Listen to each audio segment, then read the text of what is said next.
စဉ်းစားကြည့်ရပါလေအဲ့ဒါတွေကြောင့်လို့သီလဆိုတဲ့ဓမ္မလည်းအကိုရတာဒါနဆိုတဲ့ဓမ္မလည်းအကိုရတာအခြားတရားတွေလည်းတို့တူပဲဘဝမှာအကိုအတာပြုရတယ်ဒါကြောင့်ဓမ္မံတရဏကိစ္ဆာပိဓမ္မကိုအကိုရဖြစ်အသိမှပြုပါတယ်ကိုကျင့်တဲ့ဓမ္မဓမ္မောသူစိတ်နောဒုက္ခဘာဝတိwhere practice dhamma brings happiness ကောင်းစွာကျင့်တဲ့တရားကိုယ်စီကိုအစဉ်ပြေမှုချမ်းသာစုကိုယူလာနိုင်တယ်အဲ့ဒါတွေဒါဓမ္မရဲ့ကိုယ်ဝယ်ရဖြစ်ဖို့ပြောစာပေမှာတော့ဘယ်လိုပြောတော့ဘဝကန္တာရဒိဋ္ဌာရဒိဋ္ဌာဓမ္မကိုကျင့်သုံးခြင်းအဖြစ်ဟိုခြင်းနာခြင်းသိခြင်းဆိုတဲ့ဘဝရဲ့ကဲကဲတွေကလွတ်မြောက်စေတယ်နော်လွတ်မြောက်နိုင်တယ်နောက်တစ်ခုကအနာနာဒိဋ္ဌာတတရာကိုပေးတယ်ဆိုလိုတာပါလေဆိုရင်ဓမ္မကိုကျင့်သုံးလို့ရှိရင်စိတ်တနာမှုတွေရတယ်လူတိုင်းဒီတချို့ကြုံရတဲ့ပုဂ္ဂိုလ်တွေရှိတယ်ပေါ့နော်စိတ်တွေဖြစ်စီပြီးတော့စိတ်မတ္တနာဖြစ်တယ် stress လို့ခေါ်တဲ့စိတ်ဖြစ်စီမှုတွေဖြစ်တယ်တရားလေးနာပြီးတော့စိတ်တ္တမှုရသွားကြတော်လေးဝဲလေးမှတ်ပြီးမဟုတ်တဲ့စရိတ်တွေကလေးကျဲပြီးတော့စိတ်တ္တမှုရသွားကြပဒ္ဒစာရီတို့တော့ကဖြစ်တဲ့ပုဂ္ဂိုလ်တွေကလည်းတရားလေးရတဲ့ရောက်လာတဲ့စိတ်တ္တမှုပြီးစီမှုတွေပြောင်းသွားဘုရားတို့စိတ်လာဆောင်တဲ့ဒီပြည်တော်ကအမျိုးသမီးတယောက်သူ့ကိုသိကြောင်ကြံတာ3လောက်ကြံမှုတယ်မအောင်မြင်ဘူးပေါ့အခုတော့သူအဲ့ဒါမလုပ်တော့ဘူးဘာဖြစ်လို့တရားနာပြီးတော့စိတ်သက်သာရသွားပြီဒါသူကိုယ်တိုင်ပြောသွားတာတော့အဲ့လိုပြောတဲ့ပုဂ္ဂိုလ်တွေအများကြီးရှိတယ်အခုဗုဒ္ဓဘာသာဘုရားနဲ့တက္ကသတိုက်ပြေကလူတွေတောင်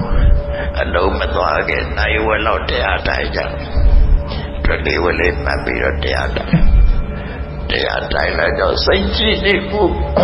စိတ်တည်ငြိမ်မှုရပြီးတော့အလုံးကွယ်မှလည်းမပင်မပန်းရှင်းရှင်းလက်ဖြစ်သွားတယ်ဒါကဘယ်သူကလုပ်ပြီးတော့တရားလုပ်ပြီးတာပဲလူတွေကတရားကိုအကိုရမဲ့စာမစာတက္ကတရားကြတော့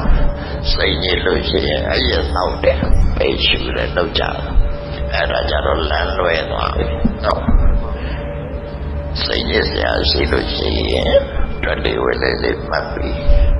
ကိုကြည့်ကြတယ်ဘုရားကိုအာရုံပြုမဲ့ဆိုရင်စိတ်ကြည်ယူမှုတွေအမေရိကန်နိုင်ငံမှာဒီတတိပရန်ကျင့်တဲ့တရားကိုပဲ subject တစ်ခုနဲ့တည်ရတာရှိတယ်။တောင်ကိုတကူနဲ့ကကိုရီးယားသွားတော့ကိုရီးယားကပမောက္ခတွေကအဲ့ဒါကိုရှောက်ဖို့လေ။ NBSR သူတို့ရဲ့သင်ယူအပါလေ NBSR ဆိုတာ mindfulness based stress reduction တော်ဝင်လေမတ္တကိုချိန်ကပြီးတော့စိတ်ပြီးစီမှုတွေကိုရှော့ချတယ်အဲ့ဒီနိလန်ကိုအမေရိကန်တက္ကသိုလ်တွေမှာသိပေးနေတယ်အဲ့ဒီကနေတစ်ဆင့်ကိုရီးယားတို့ဘာလို့ရောက်လာဗမာပြည်ကတော့တက္ကသိုလ်ပညာအနေနဲ့မဟုတ်ရဗုဒ္ဓရဲ့ဆုံးမကိုလိုက်နာတဲ့အနေနဲ့ပတ်စံလည်းမကုန်ပဲတဲ့အဲ့ဒီစက်တွေကမြန်မာလူမျိုးတွေသိနေကြတယ်နိုင်ငံခြားမှာဆိုရင်ပတ်စံပေးပါဒီ subject သိတယ်တော်လေးဝလေးမပြည့်အပြင်စိတ်ထဲမှာစိတ်ဖိစီးမှုလို့ဆိုတဲ့ stress ကိုရှင်းတာပဲဘော်ဒီနှလုံးမသားရဖြစ်တာတွေစိတ်ပူတာတွေအဲ့ဒါတွေကိုတရားကနေဖြည့်ရှင်းပေးတာပဲဒါကြောင့်ဘုရားသည်အာကိုရသရဏဖြစ်တယ်အဲ့တော့ဘုရားကိုကိုယ်ဝဲတာကအဆုံးမရဘူးကိုယ်ဝဲတာတရားကိုကိုယ်ဝဲတယ်ဆိုတာတရားကိုရင်ထဲကိုရောက်အောင်လုပ်တာကိုပြောတာ တူကြဘူးနော်တရားကိုယ်ဝယ်ရုံနဲ့မဖြစ်သေးဘူးတရားကိုယ်ဝယ်ဒါဖြင့်အငါကိုတော့ဘာလို့ကိုယ်ဝယ်ကြတာတော့အငါကိုယ်ဝယ်တဲ့တဲ့မဲ့အရေးကြီးတာတခုပြောရမယ်အပကနံဘိကာရဏ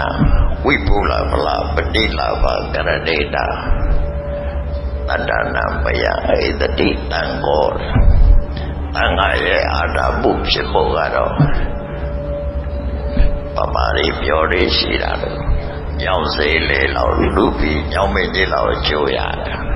အငါနဲ့ပတ်သက်လို့ရှိရင်အဲ့ဒါလို့ကြိုးရအဲ့ဒါဘလို့နားလဲရမလဲညောင်းစေးလေလောက်လူတာနဲ့ညောင်းမင်းကြီးလောက်ကြိုးရတယ်ဆိုဘာပြောတာလဲအဲ့ဒါနဲ့စသပြီးတော့တန်ခါရဲ့ဂုဏ်တော်နေတဲ့ကတန်ခါဆိုတာဘုန်းကြီးတပါးကိုပြောတာဘုံဘူးတော့မြတ်စွာဘုရားရဲ့တပိသာဝကအပေါင်းကိုပြောတာအဲ့ဒီကတန်ခါတွေမြတ်စွာဘုရားရဲ့တပိသာဝကတရားဓမ္မကျင့်ကြကြုံကုန်အထုံးလို့အထုံးစေပုဂ္ဂိုလ်အထုံးလို့အောင်မြင်သွားတဲ့ပုဂ္ဂိုလ်အဲ့ဒီအပွဲစီကိုပြောတယ်တန်ခါလို့ဆိုလိုက်လို့ရှိရင်မြတ်စွာဘုရားလက်ထက်ကရှင်သာရိပုတ္တရာတို့ရှင်ကိုတ္တညာတို့ဒီအာယုပြုလို့ရတယ်ပေါ့ဘုရားဆူဆူရဲ့တပိသာဝကအဲ့ဒီပါအနုတ္တရပုညကတံလောကနာလောကရဲ့အကောင်းဆုံးကုသိုလ်ပင်မျိုးစိုက်ပျိုးရလက်ပြတာစဉ်းစားကြည့်တယ်ကိုယ်မှတရားစီတွေတသိရှိတယ်ဆိုတော့မြေမရှိရင်အဲ့ဒီတရားစီတွေတသိကဘာမှဖြစ်ရမှာမဟုတ်မြေရှိလို့အဲ့ဒီတရားစီတွေကိုမြေကြီးပေါ်ချပြီးတော့ဆိုင်လိုက်လို့ရှိရင်အပင်ဖြစ်လာတယ်အဲ့ဒီပင်ကသိတဲ့အခါကျတော့တရားစီပေါင်းများစွာပြန်ရတယ်အဲ့ဒါကိုရည်ညွှန်းတာပဲအပကနာမိကာရနည်းနည်းလေးလူပေမဲ့လို့ဝိပုလပလာအကျိုးကြတော့ကြာရတယ်လို့ပြောတာတရားစီလေးတစ်စီးကိုဆိုင်လိုက်လို့တရားပင်ကသိပြီဆိုရင်တစ်စီးမကစီပေါင်းသိလောက်ထျော်ရမြေမရှိရင်ဒီတရားစီကလည်းပဲရမှာမဟုတ်မရရင်တရားစီများစွာမရနိုင်အဲ့တော့တန်ခါးရဲ့ကိုယ်ဝယ်ရဖြစ်ဖို့ကပါကုသိုလ်ကောင်းမှုပြုဖို့အတွက်မြေကြီးလို့ပဲတန်ဖိုးကြည့်ပါတယ်ကိုယ်ပစ္စည်းကိုတိုးတက်အောင်လုပ်ချင်လို့ရှိရင်တန်ခါးမှာဒါနကောင်းမှုလုပ်ချင်အပြင်ကြီးပွားတိုးတက်ကြတာကတိကလူတန်းနေတဲ့ပုဂ္ဂိုလ်တွေကလည်းအစားပေါင်းများစွာတိုးတက်သွားကြတာလည်းရှိတယ်ကုသိုလ်ကောင်းမှုကြောင့်တိုးတဲ့တိုးသွားပြည်ကြီးဥပမာနဲ့ပဲကြည်ရမှာဖြစ်တယ်နော်တရားတွေမစဲစားတဲ့ပုံဒီကိုစဲစားလို့ရတာပြည်ကြီးပေါ်ချစားလိုက်ပြည်ကြီးရဲ့တုံ့ပြန်မှုဟာအစာပေါင်းများစွာအကျိုးပြုတယ်စဘာတတဲ့လောက်ကျဲလိုက်လို့ရှိရင်100လောက်ထွက်လာအဲ့ဒီစဘာတတဲ့လောက်ကြီးဖို့ကျဲဖို့မြေွယ်လေးရတာရင်တတဲ့လောက်ကျဲလိုက်တဲ့စဘာပဲတရားတိလာတဲ့အတဲပေါင်း100လောက်ရှိတယ်အဲ့ဒါကြောင့်ဘုလို့ဆင်းရဲမွဲ့တူမှုတွေကုစားလို့ရတော့အဲ့ဒါကိုပြောတာတန်ခါရဲ့ကိုယ်ဝယ်ရဖြစ်ဖို့အဲ့ဒီတိတဲ့ကိုယ်ဝယ်ရဖြစ်တယ်အဲ့တော့ဘုရားရဲ့ကိုယ်ဝယ်ရဖြစ်ဖို့ကတစ်မျိုးဓမ္မရဲ့ကိုယ်ဝယ်ရဖြစ်ဖို့ကတစ်မျိုးတန်ခါရဲ့ကိုယ်ဝယ်ရဖြစ်ဖို့ကတစ်မျိုးတကုတဲ့တကုမတူဘူးအလုံးပေါင်းလိုက်တဲ့အခါဘုရားဓမ္မတန်ခါလို့ဆိုတာကိုယ်ဝယ်ရဆုံးတရဏဂုံတော့ပါဖြစ်တယ်ဆိုတာအမှန်တမ်းအတိတ်ပဲရှိတယ်နော်အဲ့ဒီအတိတ်ပဲကိုသိချင်နားလဲပြီးတော့ရွတ်တိုင်းဘုရားသရဏကိစ္စမိဆိုလိုက်အာယုပြုနိုင်အောင်ဓမ္မသရဏကိစ္စမိတို့ဆိုလိုက်အာယုပြုနိုင်အောင် တာငါတရဏကိစ္စပြီးလို့ဆိုလိုက်အာယုပြုတာအဲ့လိုအာယုပြုနိုင်တဲ့ဆိုရင်ဘဝတန်တရားပါရတဲ့အကျိုးတွေကိုအတားတာပြီးတော့လက်တွေ့ဘဝမှာရနိုင်တဲ့အကျိုးပေါ်မှာကိုယ်တိုင်သိမြင်နိုင်တဲ့အကျိုးပေါ်မှာစဉ်းစားပြီးမြတ်မြတ်လုံးတို့တတ်မှုတာပြီးတော့တရဏဂုံရွတ်ဆိုရမှာဖြစ်တယ်ကိုယ်ဝင်ရမှာဖြစ်တယ်ကိုမသိနိုင်တဲ့နောက်ဘဝမှာတပ်ပြရောက်တယ်တို့ပါတော့အဲ့ဒါသတ်တာကိုသိနိုင်တာလေးပဲရရှိတဲ့အကျိုးတွေကိုကိုယ်တိုင်ရရှိနိုင်ဖို့ကြိုးစားကြရမှာဖြစ်တယ်ဒါကြောင့်တရားချက်ကသူတော်စင်ပြိဿပေါင်းတို့သုံးပါးဆုံးကိုယ်ဝေယတရဏဂုံနဲ့မနက်နာပြီးတော့အတိပ္ပယ်ကိုသိရှိနားလည်ပြီးနှစ်ကာကမြတ်မြတ်တူတူဝန္တာပိတိတဲ့